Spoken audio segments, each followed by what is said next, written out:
इंसान नहीं रहते, they are at a lower level than the human beings, they become like animals.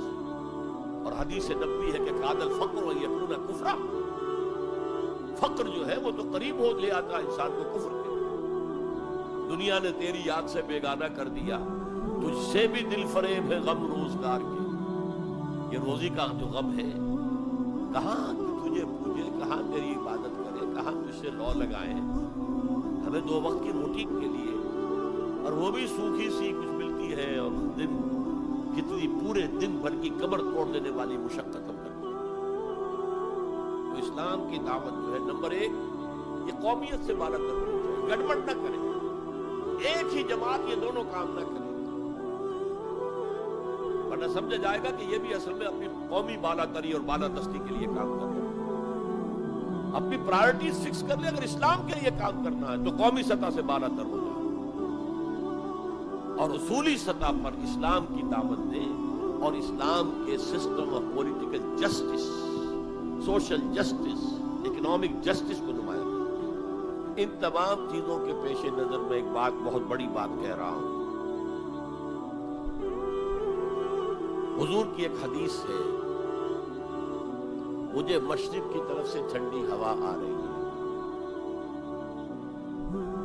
Iqbal ने जब तराना हिंदी लिखा था, उसमें कोट किया था, मीरे अरब को आई ठंडी हवा जहां से, मेरा वतन वही है, मेरा वतन। क्या जब हम बहरहाल अपनी जगह पर समझ रहे थे, अब भी है उम्मीद कि किसी तरह अल्लाह हमें तौफीक दे दे, पाकिस्तान में वो निजाम कायम कर दे जो पूरी इंसानियत के लिए एक मीनारा नूर बन जाए। यही बातें इकबाल ने कही थी, मैं कोट कर चुका हूं कि डेस्टिनी है, तकदीर मुबरम है कि हिंदुस्तान के शिमाल मगरिब में एक आजाद मुसलमान रियासत कायम होगी। और अगर ऐसा हो गया तो हमें मौका मिल जाएगा कि इस्लाम के चेहरे से जो बदनुमा दाग और धब्बे दौरे मुल्कियत में पड़ गए थे, उन्हें हटाकर जागीरदारी आ गई थी, दौरे मुल्कियत में सरमायादारी आ गई थी। इब्लीस की मजलिस शूरा में इब्लीस से कहलवाया है इकबाल ने, इब्लीस की जबान से वो अपना पैगाम दे रहा है, जानता हूं मैं ये उम्मत हामिल कुरान नहीं है, वही सरमायादारी बंदा मोमिन का दीन। जानता हूं मैं कि मशरिक की अंधेरी रात में बेयदे बैजा है पीराने हरम की आस्तीन। लेकिन एक अजीब बात कही है, असर हाजिर के तकाज़ाओं से है लेकिन ये खौफ, it's a demand of history.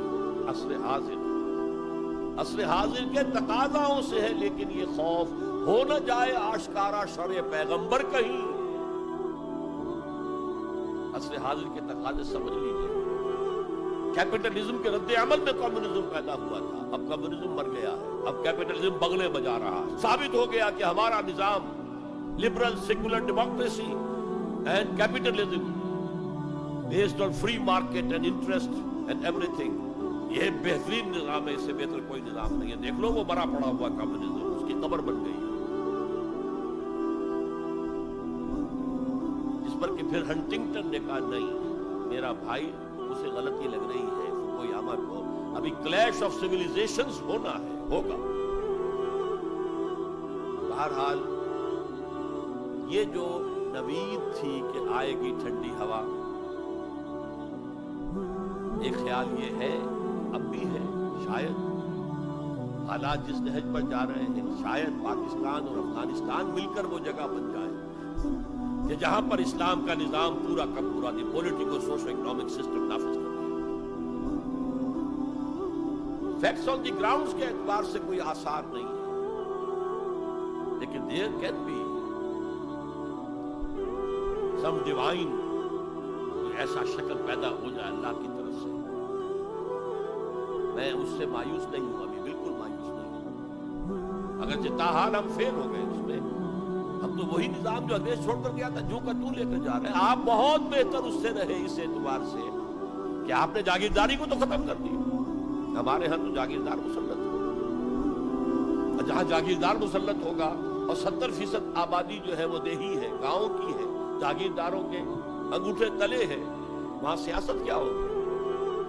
सियासत जो है वहां पर it's the musical chair game of the jagirdars and Lord's.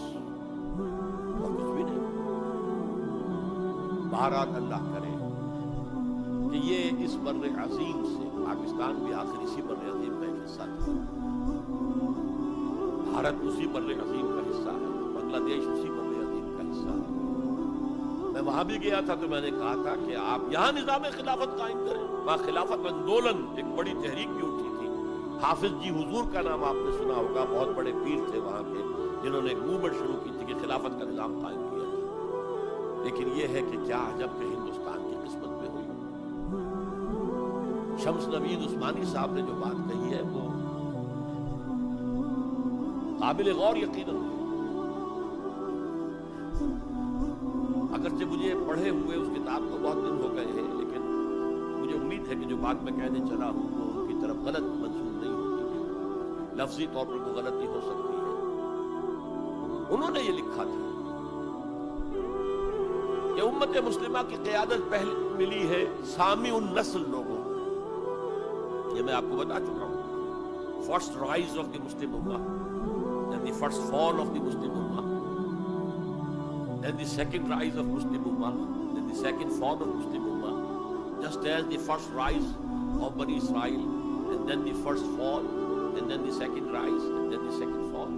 The first rise of the Muslim Ummah was under the leadership of the Arabs. Who are these Arabs? Sami, Semitic. اگرچہ Europe میں Semitic کا لفظ استعمال ہوتا ہے یہودیوں کے لیے صرف، وہ بھی سامی ہے، عرب بھی سامی النسل۔